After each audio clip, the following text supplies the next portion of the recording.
is some subject matter expertise. I want you to be able to know that if you're in marketing or engineering or pharmaceuticals or finance, whatever it is, I want to know that when I speak to you, you actually know what you're talking about, right? So number one is as a certain level of subject matter expertise.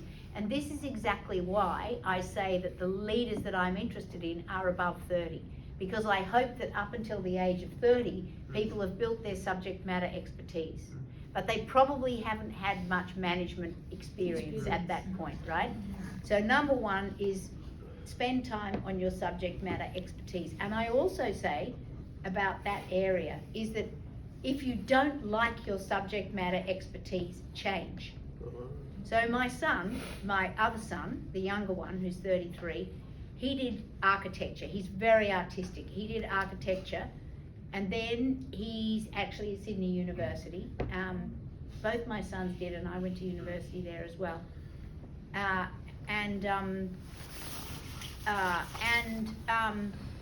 He did architecture. He finished up the first 3 years of architecture, the design part, and he said, I don't really like this because I don't really understand how the building stands up. And I don't really understand, yeah, it's one thing to design it, but is it actually going to work? And I said, well, do engineering. So he spent a couple of years in design, you know, getting a bit of experience in design. And then he did engineering. And now he works for an engineering firm in renewable energy consultancy, in renewable energy and various other things. And the idea that he switched, and he's now thriving. I don't think he would have thrived in architecture. I think changing is good. Like I changed from law to banking. It's like, it's good to change. People say, oh, how could you throw away, you know, this really valuable thing as a career, as a partner in a law firm? Well, but I was bored. Like I want to do something new, right? If you don't like it, or you're bored, or you don't, and you have the luxury of being able to change. You only get one life. Change. Like I'm doing right now, just change. If you've done something for long enough. It's liberating. And life is finite, and I'm 67 years old, and I certainly feel that, you know, like life's almost over. So I feel like that. So number one is the subject matter expertise. Number two, I feel is, and this is part of what my Building New Leaders course is about clarity of thinking. So this is where I'm talking more in the management sense. So you often find, I have often find, that people struggle to communicate clearly. Yeah. The reason they struggle to communicate clearly is because they struggle to think clearly. And so a lot of my thing is about, what are you trying to do? What impact will it have? Why do you want to do it now? What is it that you actually want to achieve? Because you might want to restate it now. What are the risks that you need to bear in mind? Who are the people that you need to get involved right now in that decision? And how are you best going to present that idea to other people? Now, give it to me. Give me that thing. And I train them in that. I train them in clarity of thought and clarity of communication, because if you think of the number of times you walk out of something and you think, I mean, maybe it's not like this in Malaysia, but certainly in Australia, it's like, well, I don't know what that was actually about. Like, what did I just spend half an hour of my life in that meeting for? I don't even know what it was about, or what was achieved, or why I was there, or, you know, so actually being really having clarity of thought. And the other side of that is listening. Really listening to what other people say. And if you don't understand what they're saying, then say, I don't understand, I'm sorry. Don't be afraid to, you know, out of politeness or whatever, to just say, well, can you tell me more about what you mean there? It doesn't have to be aggressive, but, you know, can you tell me more about what it is that you're wanting me to do, or why you're asking me this thing, or whatever it is. So those are two very basic things. And if you do those two very basic things, then you do the thing that you most want in a job, which is to build trust. So if you think about the thing about the micromanaging, one of the reasons, there's lots of bad things, right? But one thing that is really bad about micromanaging is it erodes trust. Because if I micromanage you, I'm saying, I don't actually trust you to do this properly. Yeah. And so then you're not even going to try, because you think, oh, you're just going to read my work anyway, so why bother? So it actually erodes trust and motivation. Whereas I'm all about increasing trust, increasing clarity, increasing motivation.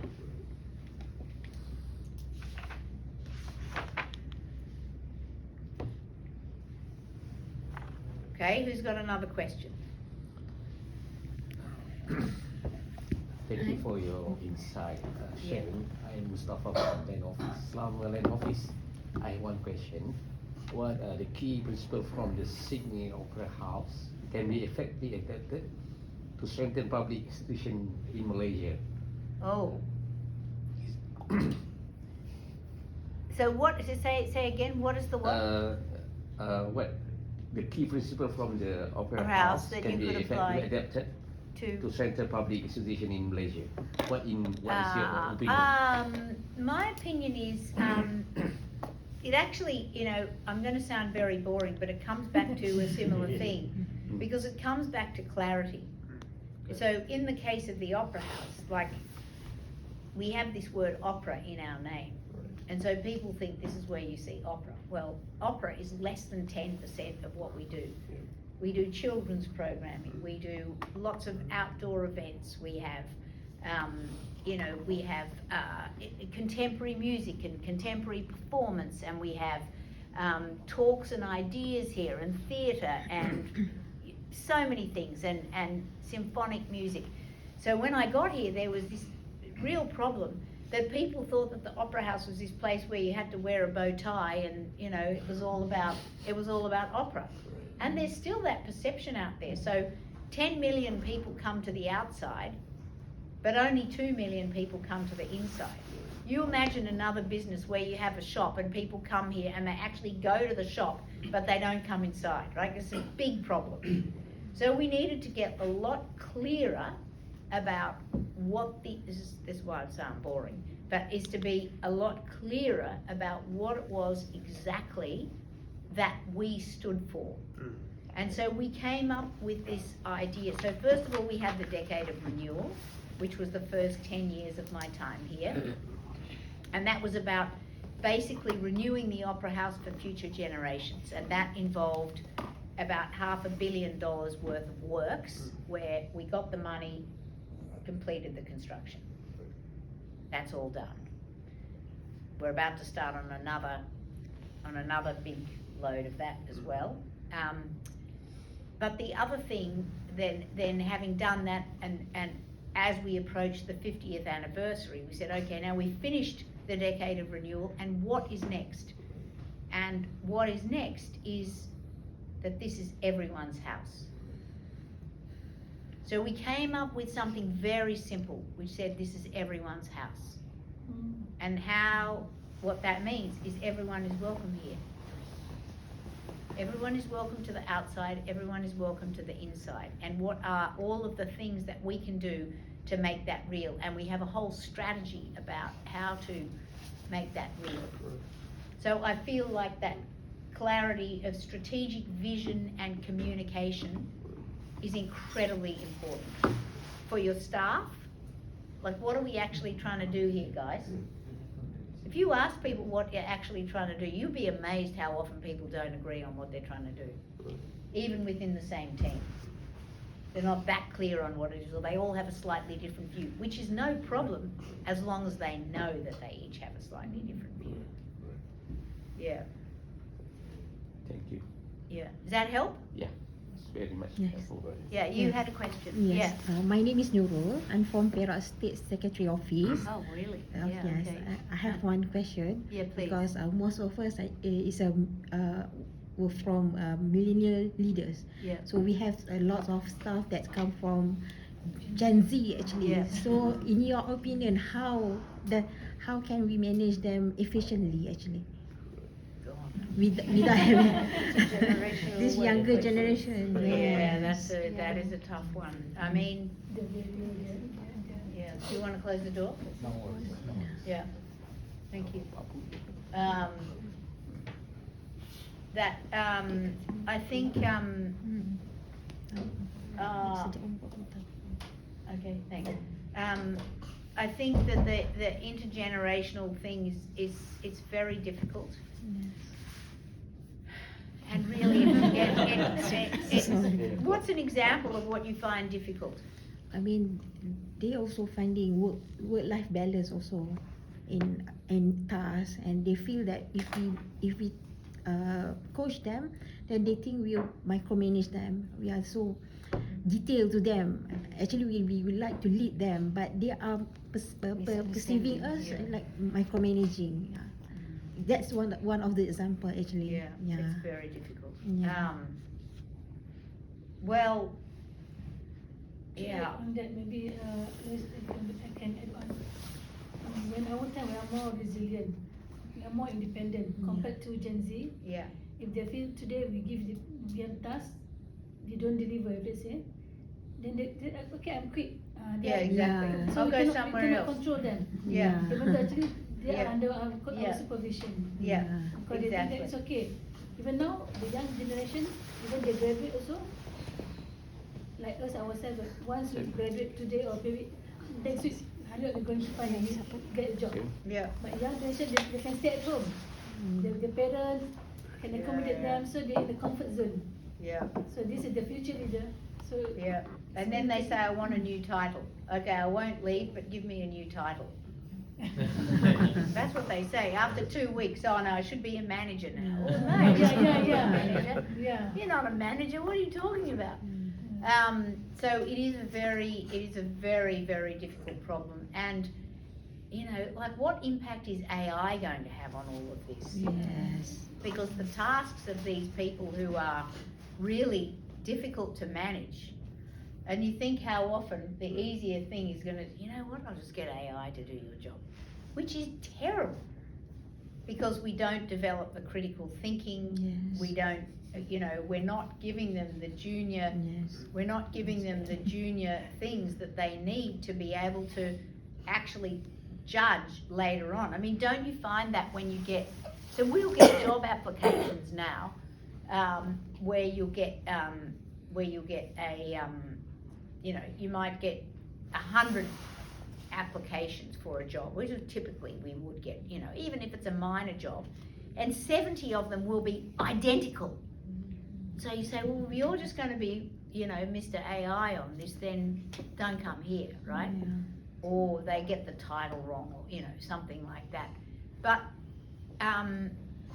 so you're sort of trying to work out, well, what is the future for these people? I feel like we know that this is the generation, we know that this is their behaviour. Imagining that they are going to adapt is actually insane, because they're not going to adapt. So now we have to adapt to them, right? Yes. And we have to say, okay, well, okay, we understand, that's what you think. Don't want to work too hard, don't boss me up too much. Okay, well, I won't have you. I'll just get AI to do the job. And what's going to happen then? Yes. Right? And then it builds a whole, maybe it solves our problem in the short term, but in the longer term, it certainly doesn't solve the job, doesn't solve the problem. So I don't know the answer to the question, but I do know that there's some big AI component in there. I mean, young lawyers, you know, law firms sacking 40% of their staff, not taking on new graduates. You know, they train a friend of mine, a friend I go to the gym with, she works in a private equity firm as a lawyer. They have to spend at least 2 hours a day training their AI agent. 2 hours a day. It's incredible, isn't it? Crazy. So I feel like what we need to do is to all be a lot more attuned to how AI is going to change the workforce. And I feel like we all need to get educated in AI. And then you think, well, it's going to be different tomorrow. But, you know, well, at least if we can get some grounding. That's one of the things I want to do. They offered me, they said I Do can our do, AI I can do sprint. your AI sprint. I'm going to do that. Yeah. Yeah. So, great perk. I'm definitely going to do that. I think we like to think that cultural institutions can be a bit protected or delayed from the AI revolution, but how, I'm interested, Yeah. don't mind me jumping Yes, in, yes. how have you seen AI creeping into the Opera House and your operations? Well, you know, the thing is that we actually did an AI strategy to our board, to our audit and risk committee last week. So, we had this thing which was to say, you can't use AI, right? You can't use AI because you'll put confidential Opera House information into the sphere. Well, you can't do that. And so what do people do? They use shadow IT. Then you say, well, that didn't work either, right? One is to forbid. You forbid, it's like prohibition, right? You prohibit someone from doing something and they'll just find another way of doing it. So then we couldn't control it. And so then we said, okay, we're going to go with controlled acceleration. So we're going to try to find a way to implement this in a way with appropriate guardrails, where we're protecting our data, where we're giving access, where we trial agents. I mean, it seems like agents are where we need to go, where we trial agents in particular areas. For example, you know, in finance, in payroll, in a lot of areas. I do think that is a big deal. In the more rote tasks. But it still amazes me how, I mean, I am still amazed by things like, you know, you transfer money from one bank to the other, and in 2 seconds flat, you have less than that. You get a message saying, you know, this money's been transferred, and yet you can't do spell check on Excel. Like, how can that be? How can it be that things are just so weird that you can do some things and you can't do other things? You can't track changes on Excel. Why is that?